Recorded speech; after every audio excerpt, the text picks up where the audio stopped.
Nama saya Eli. Saya lahir dan besar di tengah keluarga besar yang taat menjalankan ibadahnya. Sehingga sampai remaja saya tidak pernah tahu tentang agama lain dan hanya menganggap bahwa agama kamilah yang paling benar dan sempurna. Sedangkan yang lainnya adalah orang-orang kafir yang layak menjadi kayu api neraka. Saya lahir di desa kecil di Sumatera Selatan. Di sana tidak ada gereja dan pekerjaan misi yang menjangkau kami, sehingga sampai saat ini suku kami masih menjadi salah satu suku terabaikan atau belum terjangkau. Saya tidak punya akses untuk sekolah minggu, mendengar firman Tuhan, bahkan saya tidak pernah melihat bangunan gereja dengan mata kepala sendiri, kecuali dari film kartun yang saya tonton, bahwa gereja dan Kristen itu pohon Natal dengan lampunya yang gemerlap, Santa Claus, snowman, dan gedung dengan salibnya yang tinggi menjulang.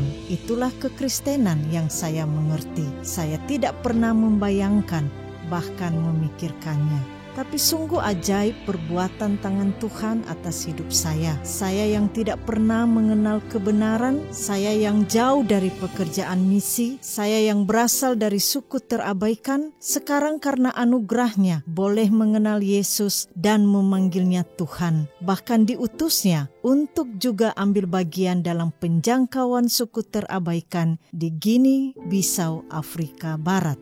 Tahun 2001, saya ikut ke Jakarta bersama paman, bibi, dan sepupu untuk mengunjungi anaknya paman. Setelah seminggu berlalu, paman dan bibi kemudian kembali ke kampung dan tinggallah saya dan sepupu saya sendirian. Kami lalu mengunjungi sepupunya yang tinggal di dekat kawasan industri Cikarang. Setelah beberapa hari di sana, sepupu saya kemudian berkata bahwa dia akan balik dulu ke rumah kakaknya dan nanti akan kembali lagi.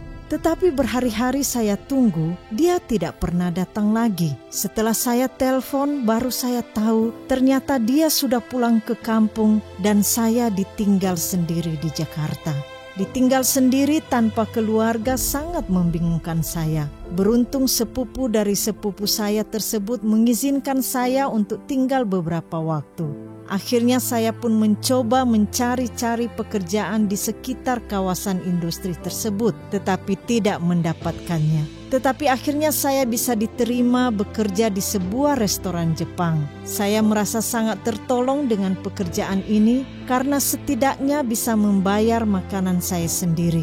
Namun rencana Tuhan untuk hidup saya tidak hanya sekedar soal makan dan minum, tapi lebih besar dari yang dapat saya bayangkan. Saya tidak pernah membayangkan bahkan bermimpi menjadi pengikut Isa Al-Masih. Tapi Tuhan Yesus mempunyai rencana yang indah dalam hidup saya yang tidak pernah saya tahu. Dan itu menjadi anugerah dan mujizat terbesar yang Tuhan buat dalam hidup saya, bahwa saya diselamatkan. Restoran tempat saya bekerja berada di sebuah ruko di kawasan Lipo Cikarang dan di sampingnya ada sebuah ruko yang digunakan sebagai tempat beribadah orang Kristen. Karena ruko-ruko tersebut berdekatan, saya jadi sering melewatinya dan berkenalan dengan beberapa orang yang tinggal di sana.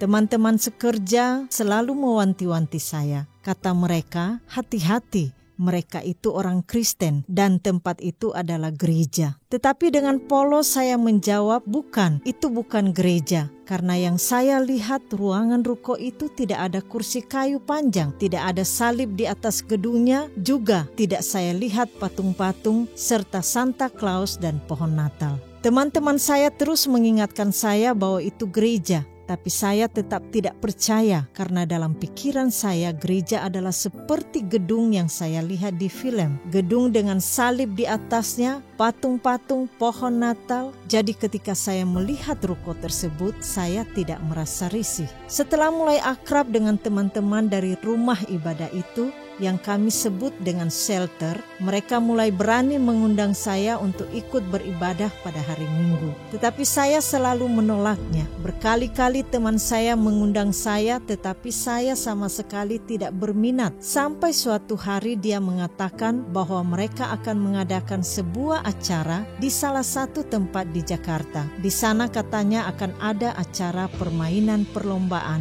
dan lain-lain. Karena saya belum pernah ke sana, maka saya pikir tidak ada salahnya saya ikut dan sekaligus bisa melihat-lihat tempat lain. Ternyata di tempat tersebut ada banyak anak-anak muda berkumpul dan ada acara ibadahnya juga. Di tengah-tengah ibadah tersebut ada sebuah presentasi yang memperlihatkan foto-foto orang dari Afrika. Hamba Tuhan tersebut menceritakan tentang pelayanan beliau di sana. Lalu di akhir presentasinya dia katakan, siapa yang mau pergi ke sana? Siapa yang mau supaya Tuhan pakai untuk melayani di sana? Lalu saya menjawab di dalam hati. Saya katakan, saya mau ke sana. Saya mau pergi ke sana. Saya mau terlibat membantu mereka.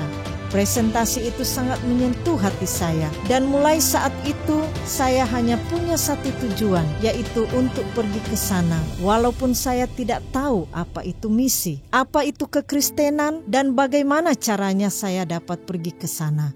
Tetapi satu hal yang saya pahami, bahwa disinilah titik awal Tuhan memperkenalkan dirinya kepada saya.